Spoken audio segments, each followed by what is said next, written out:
張世返台宣傳劉公振7天連跑30通告。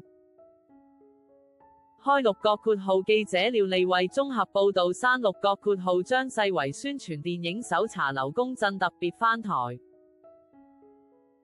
創下一個禮拜跑30個通告的紀錄。勤跑影後的他更與角色趙志升將軍的原型人物柳哲生家屬在後台相見歡。柳哲生的女兒在後台見到張世，緊緊盯着他，像在尋找父親的影子。其他晚輩也認證張世長得像外公，讓張世相當欣慰。柳哲生將軍當年蒙受冤屈，卻也展現軍人高風亮節的風骨，讓同樣出生於軍人世家，爸爸也是將軍的張世十分有共鳴。當初點頭演出也是想要藉此緬懷父親。